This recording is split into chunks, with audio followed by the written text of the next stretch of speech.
কংগ্ৰেছৰ নমিনেশ্যন দিয়া যিদিনাখন লাষ্ট ডেট আছিলে আপোনালোকে দেখিব সেইদিনাখন ৰাজীৱ ভৱনত কেনেকৈ গোটেই গুৱাহাটীখনতে চমৰীয়া গৰৈমাৰী বৰপেটা ধুবুৰী খালি মিয়া মানুহে ভৰ্তি হৈ গ'ল। তেওঁলোকে কৈছে যে 700 মানুহে টিকট খুজিছে, লিষ্টখন প্ৰকাশ কৰক। আপোনালোকে দেখিব তাৰ ভিতৰত 600 অকল মিয়া।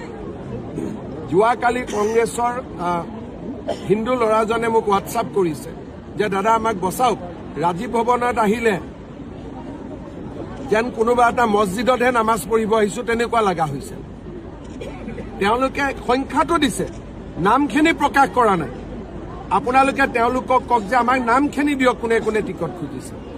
750ৰ ভিতৰত 600 মান অকল মিয়াই টিকট বিচাৰিছে আৰু 50,000কৈ মিয়াই টকাও দিছে। ৰাজীৱ ভৱনত ঘূৰাই নাপাওঁ বুলি জানিও দিছে। পুঁজি সংগ্ৰহ নহয়, মিয়াই বিজেপিক হৰুৱাবৰ কাৰণে সেইটো একচুৱেলি দানে দিছে। বহুতে টিকেট খুজিছে যোনে জানে মই টিকট নাপাওঁ, তথাপিতো গৈ 50,000 টকা দিছে। উদ্দেশ্যটো কি? যাতে বিজেপি ইলেকশ্যনত হাৰিব পাৰে। যোৱা কেইদিনমানত কংগ্ৰেছে জিলা সমিতিবিলাকক 2 লাখ 3 লাখকৈ টকা দিছে। ক'ৰ টকা দিছে? এই মিয়াবিলাকে দিয়া টকাবিলাকে বিতৰণ কৰি দিছে। গতিকে এইটো এটা সম্পূৰ্ণভাৱে মিয়াসকলে এইটো এটা জেহাদ বুলি লৈছে বিজেপিক হৰুৱা।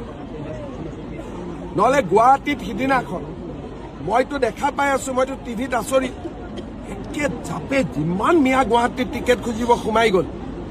তাৰমানে কংগ্ৰেছ যদি কিবা কাৰণত জিকে, ধৰি ললো নিজিকে, ধৰি ললো শপত গ্ৰহণৰ দিনাখন কিমান মিয়া গুৱাহাটীত সোমাই যাব আপোনালোকে চিন্তা কৰক।